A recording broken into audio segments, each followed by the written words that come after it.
Hello there guys! For this vlog, samahan nyo naman ako na bisitahin itong ating mga bagong graft dito na maliliit na bougainvillea. Ayan, syempre hindi naman to 100% perfect buhay na lahat. Konti lang, yung iba lang ang nabuhay. So hindi lahat. Kaya tara tingnan natin kung ano yung mga posibleng naging problema nito. But before that, kung gusto nyo po kaming makausap or maka-order sa amin or maka-avail nitong aming mga bougainvillea, follow nyo lang po kami sa aming Facebook page na Royal Garden of Bougainvillea. Meron din po tayong Facebook account na Bougainvillea Flower Garden at yung ating backup Facebook page na Royal Garden of Bougainvillea PH. Ayan, meron pong PH sa dulo yon. Backup po natin yon.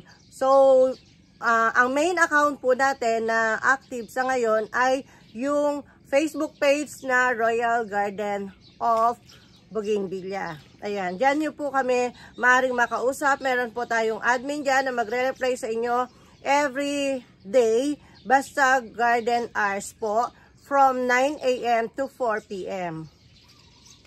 At kung gusto nyo naman po na mag-visit dito sa garden, we are located at Santa Lucia, San Miguel, Bulacan. Nakapin po sa Google Maps ang location ng garden natin na Royal Garden. Just type Royal Garden, San Miguel, Bulacan para malocate nyo ang aming garden. Ayan, ito, ang ganda nito. Yan, variegated. Tapos ito, hindi po tayo naglalagay ng ID. Sa mga grafted, hintayin po natin mamulaklak bago natin malaman kung anong variety siya. Ayan, etong isa hindi nabuhay. Pero green pa yung may pag-asa pa. So, inalisan ko na rin ng cover.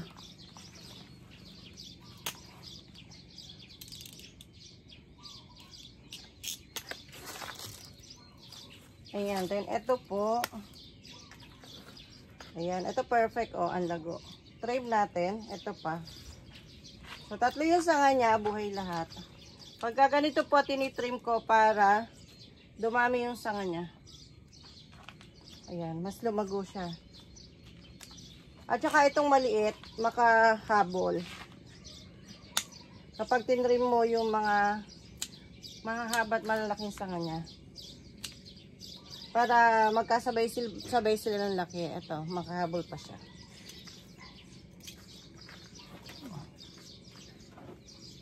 Ayan, mga payat lang na ganito yung pinag-wrap natin, Kasi mga ordinary varieties to na sayang.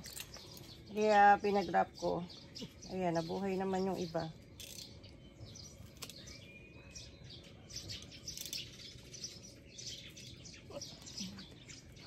Nandiyan si Mami.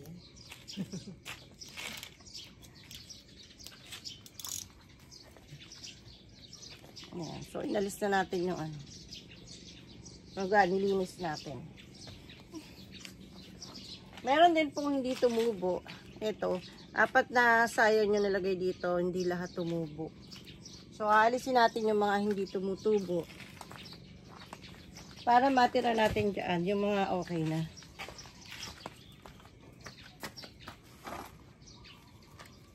Yan, ito, 3 sayon. 2 lang yung tumubo. Yung isa pang natanggal, siguro sa nagdidilig na bangga. Natanggal yung pagkaka-grap ng isa. So, alisin na natin yung sanga niya.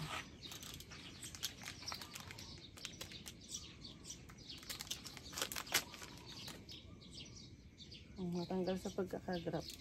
Nabangga ito nung nagdidilig. Yan, okay na siya. Magkano kaya bebenta ang ganitong mga payat? Wait natin itong lumaki at mamulaklak bago natin ibenta. Para masulit naman yung effort sa pag-grap. So, ito yung patay. So, lipat natin sa kabila.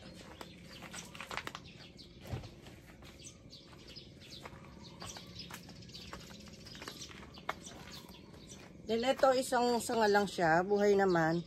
So, okay siya. Parang 2 variety yung nakagrap sa kanya. Ay, 3. 3 variety.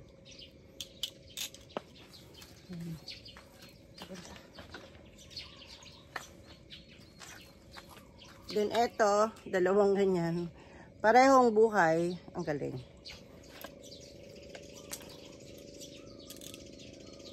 Nasa pag-aalaga na lang ngayon to kung ano. Kung gaganda ng mabilis. Hindi muna tayo nag-aalis ng grafting tape kung napansin nyo. Kasi hindi pa lumalaki yung sayon niya. Hindi pa tumataba.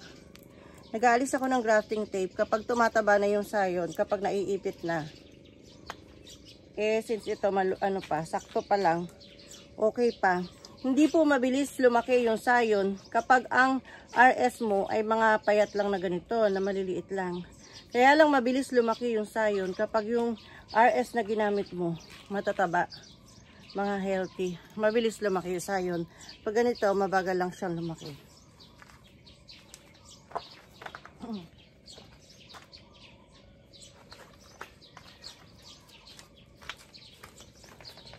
Ayan. So, isa hindi tumubo. Alam nyo ba, nung nag-start ako mag-collect ng mother plant, yung iba doon, halos 50 mahigit na ganito, yung binili ko.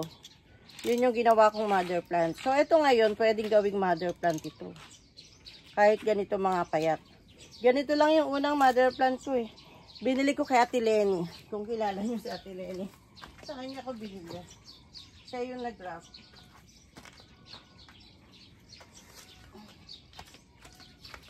Mga payat lang na ganito, ang unang mother plant ko. Okay naman sila. Basta wag nyo lang lalagay sa lugar na mahangin para hindi mabali o matanggal yung pagkakagraft. Tatanggal kasi yan sa hangin. Pag malakas yung hangin. Pag nagagalaw, ganun. Pero ito, okay lang tong mother plant, yung mga ganito.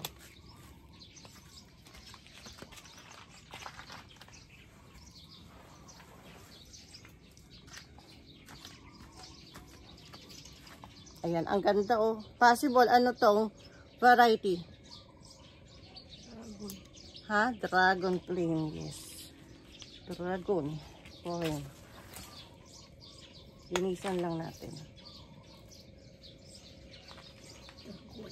Alisin natin itong mga tali-tali. Then yung tumutubo na original, alisin natin. Bakit naman?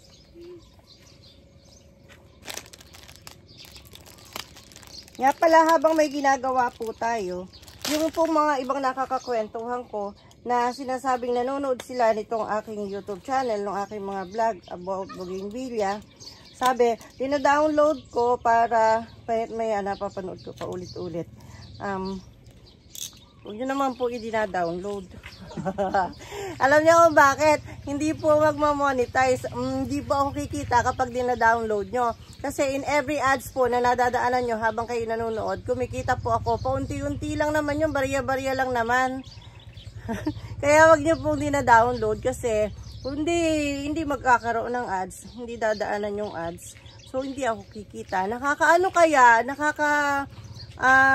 Nakaka-motivate yung alam mo tumataas yung revenue mo, yung kumikita ka kahit paunti-unti, nakaka-boost, nakaka-motivate na kumbaga keep on vlogging, ganun. Eh pagka wala akong kinikitaan, maraming views, tapos mahina naman yung kita kasi pala din-download, mahina yung revenue. Yung po yun, yung every time po na nanonood kayo, na may napanood po kayong ads, huwag nyo pong i-skip para po mag-monetize sa akin. Barya-barya lang naman po yun. Pag naipon, malaki na rin. Sayang din. Ayun po yung nakaka-boost ng kumbaga, yung eagerness ko na mag-vlog ay mabuboost kapag nakita kong kumikita. Siyempre, di ba, nakakasipag. Minsan tinatamad ako kapag walang kinikita. Kasi pala na-download yung videos. So, ayan, huwag nyo na pong i-download. Kasi, doon nyo po sa YouTube panoorin ng panoorin para, marami kong kita. O, diba? O, ang ganda, o.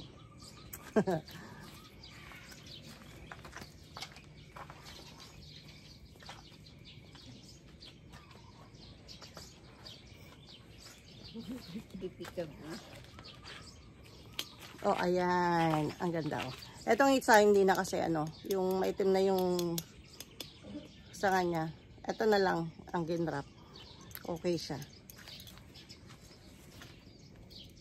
And then, ito, payat na pero nabuhay pa. Okay lang to, sabi ko nga sa inyo, dito lang ako nagsimula. Yung karamihan sa mga mother plant ko, di ganito lang. So ngayon malalaki na sila. Okay naman, wala naman naging problema. Teka lang po, at ako'y pupunta muna ng bayan ng Kabayanan at bibili muna ng ano ba mabibili? Kaulaman. Ito maganda, variegated na Wahid Alicia. Maliit pa kasi mother plant ko nito. Kaya hindi pa kami nakakapag-propa. Ayan. Variegated po yan na Wahid Alicia.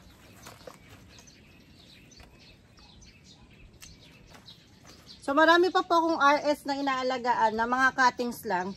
Bukod dun sa mga RS ko na puno talaga, gumagawa pa rin po ako ng mga RS lang, na cuttings lang, na sanga, na nakatimba. Para medyo may mabili kayo sa akin na mas mura. Pero sa ngayon po, wala pa akong pambenta. Nagsisimula pa lang po ako. Ito, ang ganda o, lago. Dragon Flame. Yan, tapos may kasama sa ganito. Na-trim ko na pala dati to. May pinagputulan ako. Pagka kasi naunang nabuhay, tinitrim ko na. Ayan, meron din po siyang isang patay, oh. Bali, 1, 2, 3, 4, 5 yung nakagrap sa kanya. 2 yung patay. Tapos 3 yung buhay. Pero okay lang, maganda naman. So, pwede na yung wala yung 2 sanga na yun. Kahit wala sila. Eto, kahit wala to, okay lang. Yan. Natuyo lang talaga siya, o natuyo. Tuyo na siya.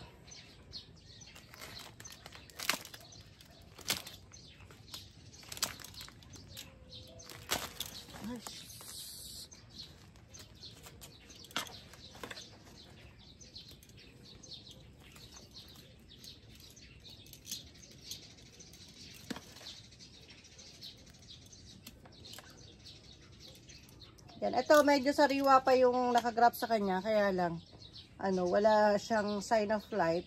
Pero kung may plano pa siyang tumubo, hindi ko aalisin. Pwede pa siyang tumubo. Yan, tinrim ko lang yung mga kasama niyang sanga. Ayan. Hindi ko pa alam po, sa magtatanong magkano benta ko, hindi ko pa alam. Papagandahin po muna natin. Buhay yung 2, yung isa hindi. So, iyaan na natin. Yung 2 na lang ang pagtuloyin natin.